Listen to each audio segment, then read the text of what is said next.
Hi friends, welcome to my YouTube channel Plants, Pots and Bonsai. আমি প্রণব। আজ আমি আমার একটি উন্নত প্রজাতির জবা গাছের উপর এয়ার লেয়ারিং করব, সেটাই আমি এই ভিডিওতে ডেমনস্ট্রেট করছি। খুব সহজে একটি জবা গাছে কিভাবে এয়ার লেয়ারিং করে নতুন একটি চারা গাছ তৈরি করা যায় সেটাই আমি এখানে দেখাচ্ছি। আমি একটি শক্তপোক্ত যে কাণ্ড সেটার 1 ইঞ্চি পরিমাণ জায়গা উপরে নিচে আমার সেকেটারের সাহায্যে, জীবাণুমুক্ত সেকেটারের সাহায্যে আমি এটাকে কেটে নিয়েছি চারপাশে ঘুরিয়ে। এখন একটি নতুন ব্লেড ব্যবহার করে সেই জায়গার চামড়াটা বা এই যে গাছটা এর বাকলটা আমি ছাড়িয়ে নিচ্ছি। আপনারা যে কোনো ধারালো জীবাণুমুক্ত ছুরিও ব্যবহার করতে পারেন এই কাজের জন্য, কোনো অসুবিধা নেই। তো এটা আমি 1 ইঞ্চি পরিমাণ জায়গা কেটে নিয়েছি। এখন এর যে গাছের চামড়াটা বাকলটা সেটাকে ভালোভাবে একটি নতুন ব্লেড দিয়ে ছেঁচে আমি ছাড়িয়ে নিচ্ছি। লক্ষ্য রাখতে হবে চামড়াটা এবং এর যে কাস্টল অংশ এর মধ্যে যাতে কোনোভাবেই চামড়া অবশিষ্ট না থাকে। খুব ভালোভাবে এটাকে ছেঁচে উঠিয়ে নিতে হবে, না হলে এই এয়ার লেয়ারিং বা গুটি কলমের যে মূল সেগুলি বেরোবে না বা বেরোতে অনেক দেরি হবে। তাই আমি ভালোভাবে এটাকে চামড়াটাকে খুব ভালোভাবে ছাড়িয়ে নিচ্ছি।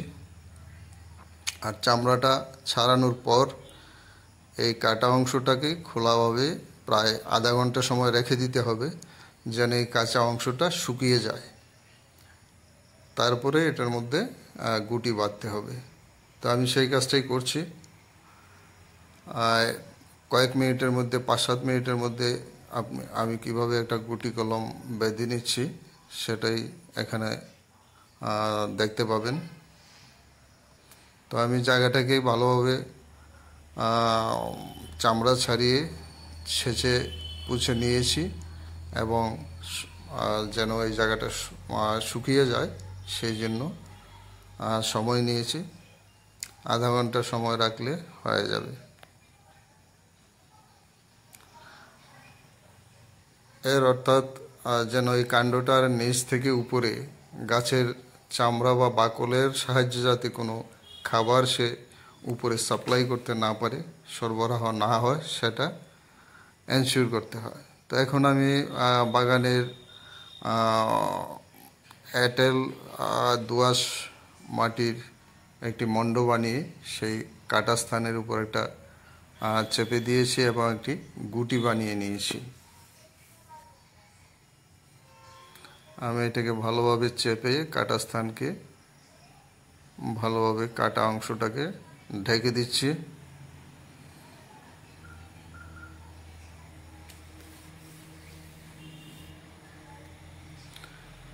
এখন আমি এর উপরে সামান্য কিছু যে নারকেলের ছুবড়া এইগুলিকে ছিলে কিছু নারকেলের ছুবড়া এর উপর জড়িয়ে নিয়েছি, যাতে গুটিটা একটু ময়েশ্চার থাকে, এটার জলীয় বাষ্পটাকে যেন ধরে রাখতে পারে। এখন আমি একটি পলিথিনের শিট দিয়ে, পলিথিন পেপার দিয়ে গুটিটাকে ভালোভাবে ঘুরিয়ে বেঁধে দিচ্ছি এবং ঢেকে দিচ্ছি।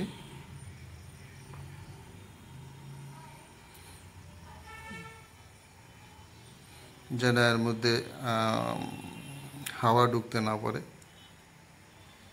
বা বাইরে থেকে যেন এর ভিতরে জল ইত্যাদি পোকামাকড় কোনো কিছু এখানে না ঢুকতে পারে, সেই জন্য এটাকে আমি খুব সুন্দরভাবে বেঁধে দিচ্ছি।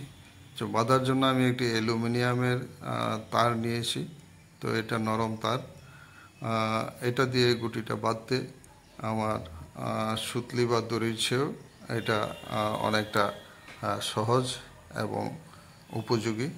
তাই আমি একটি অ্যালুমিনিয়ামের তার দিয়ে এটাকে গুটিটাকে উপরে নিচে ঘুরিয়ে সুন্দরভাবে বেঁধে দিয়েছি, যেন পরবর্তী সময়ে আমার এই গুটিটা খুলতে গেলেও খুব সহজ হয়।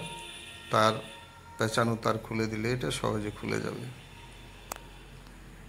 তো এইভাবে আমি এই গুটিটাকে বেঁধে দিলাম